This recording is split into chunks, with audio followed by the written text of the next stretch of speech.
Good morning, everyone. Thanks for joining us at 7. I'm Tracey McCain. And I'm Caitlin Francis. You're watching Eyewitness News here on the Wax. We do appreciate you joining us for that. Lots to talk about today, including that breaking news from overnight in Hartford. But the big story this morning is this first alert weather day. We're expecting severe storms later this afternoon. Scott Gagliardi here, breaking it all down. We got some fog out there to start too, huh? We really do. On my drive in, this is what I would have called the most dense fog I've probably experienced since I've been back. Okay. But I looked it up. It's actually not most dense. You're supposed to say densest. Would you have said that in a sentence? No. Yeah, I Googled it. I'm like, oh, is it densest or most dense? Densest. This is the densest I'm glad fog. you looked into it. I just like to be Grammatically correct. Grammatically correct. Is Dense, the thing. denser, densest. Is yes, that? that's it right there. That's grammatically correct. It is. But we're noticing, I drove right through this area. It was very foggy right now. Major improvements from just an hour to near 2 hours ago. So that sunshine, it's coming out across the state. Still holding tough right along the immediate shoreline. Here's Old Saybrook, a lot of clouds and that fog, but conditions will improve this afternoon and then go right back downhill. But in terms of our first alert weather day, that's for some strong to locally severe thunderstorms. Biggest threats, wind, some small hail, and of course, that lightning. Lightning is very big this time of year. You have to be safe. When you hear thunder, immediately head indoors. So any outdoor plans certainly impacted, and travel for the holiday weekend definitely impacted later on this afternoon. Temperatures, they're warm. It's a nice summer start. Our humidity, it's marginal. This is actually the one limiting factor to some of the storms today, but we have enough wind shear. So we're talking winds that change in elevation and with direction and height. So that's what's giving us the issue for some of the severe weather today. We've been put in a level 2. Notice how that's been extended even all the way up towards Maine for the threat of isolated to even scattered severe storms. We'll go through the latest timing as well as the biggest threats and what to expect for the all-important holiday weekend. Those details are up next. Hey, Kate. All right. Hey, Scott. Good morning, everyone. Let's get you out on the roads here this morning. It's going to be a busy day. It's going to be a busy day today as people are traveling for the 4th of July weekend. I think it's going to be actually busy in-state tomorrow as well as people head to their parties, cookouts, the shoreline, state parks, beaches, all those kinds of things, amusement parks. We're doing much better, though, right now. If you're getting ready to hit the road now, you'll be in great shape. Scott just mentioned we're still dealing with a little bit of that reduced visibility, but it is burning off as we take a live look here in New Haven. Looking fantastic in Hartford, Waterbury, Middletown, that is burning off a little bit as well. We're doing much better through the Route 9 corridor than we were even 20 minutes ago. You can see right along the Connecticut River. And in Meriden, beautiful sunshine to start, 691 there. Grab the sunglasses as you are heading out. You will need them basically throughout the entirety of the day until those storms pop up later this afternoon and evening. Your drive time's looking great as well. No real substantial delays, even down through Fairfield County. Let's quick check at your Connecticut Chevy First Alert traffic report driven by your Connecticut Chevy dealers. All right, let's get back to that breaking news in Hartford where a man was shot on New Britain Avenue. We brought this to you as breaking news first thing this morning at 4:30. Your reporter Luke Hydash was on the scene, and he's got the latest information from investigators outside of Hartford Police Department. Right now, Hartford police are looking for who's responsible for this shooting. They were called out to New Britain Avenue because of a shot spotter notification just before 3 o'clock this morning. About 1 block of New Britain Avenue, right in front of a laundromat near Webster Street, shut down this morning for a few hours. Police found a man in his 20s who had been shot once. He's expected to be okay. Police were seen out there with shell casings on the ground, marking evidence, taking photographs. No suspect description released quite yet. Your reporter in Hartford, Luke Hydash, Channel 3, Eyewitness News. All right, Luke, thank you. Staying in Hartford this morning, 2 firefighters now being treated for minor injuries after a fire on Weathersfield Ave, just a couple blocks from where that shooting took place. The fire department says the building was empty. Fire is now out, and investigators are now looking into the cause. Well, this morning, a Hartford family's hearts are heavy after their dog died in a fire on Putnam Street last night. They are thankful all 8 people, including 4 children, got out safely. Investigators are now looking into what caused that fire. It's 7:05 here. This morning, closing arguments are expected in the murder trial of Raul Valle, the now 20-year-old accused of stabbing 4 people, killing 1 at a house party in Shelton back in 2022. Your reporter, Marcy Jones, has more on what we can expect to happen later today at their courthouse in Milford.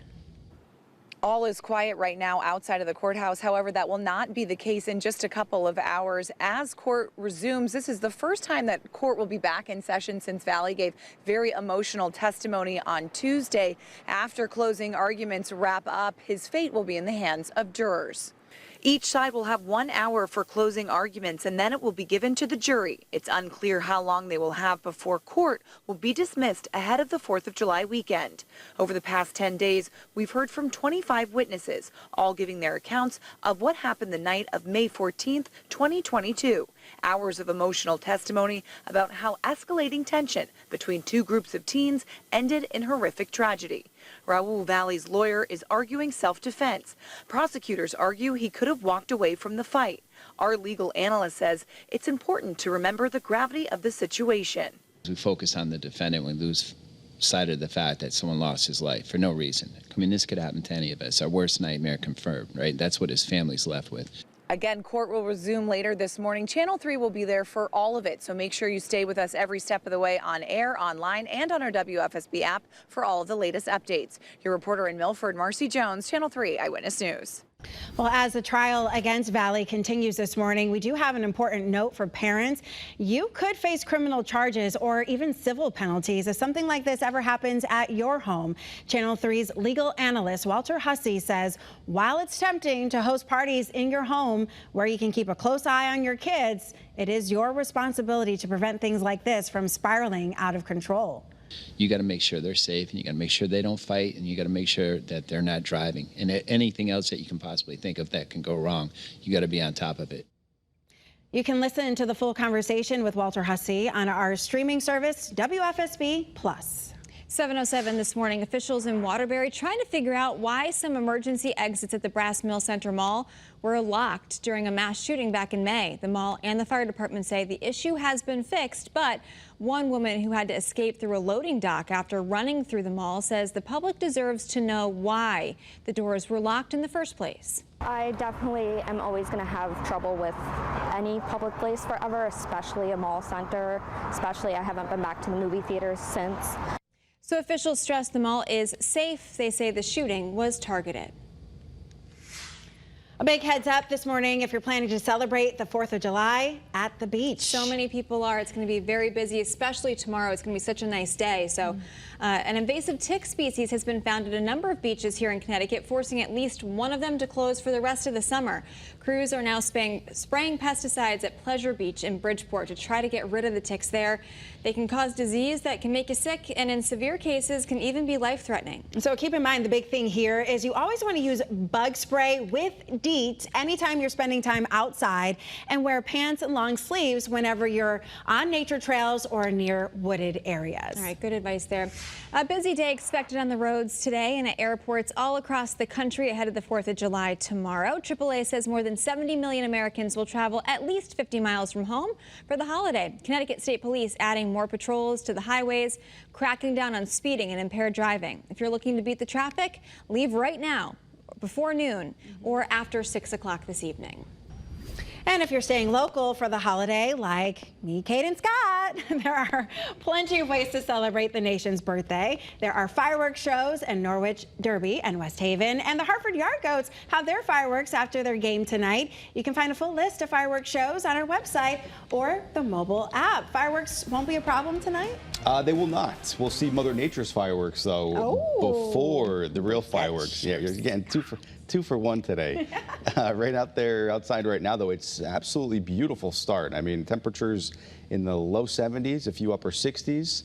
Looks good out there. We had a lot of fog, still some in some areas, but that's been lifting on out, and it will continue to do so over the next few hours. We're tracking a cold front, though, later on this afternoon, say 2, 3, 4 o'clock through the evening, 5, 6, 7. Yeah, those thunderstorms are going to pack a punch. So even if you're headed, say, towards the north, towards Boston or up through New Hampshire and Maine, there are plenty of thunderstorms to contend with through this afternoon and evening. So just something to keep in mind. And then as we head towards tomorrow, the 4th of July, we're talking a top 10 weather day. Their biggest threats today, though, lightning, #1 issue that we'll experience later on this afternoon. The slightest chance for some damaging wind gusts, maybe some small hail, and then some briefly heavy rain. The next 6 hours, though, they look good until we get to about 2, 3 o'clock. That's when those storms begin to pop. We'll take a closer look at futurecasts and what to expect beyond that, because some warm temperatures return.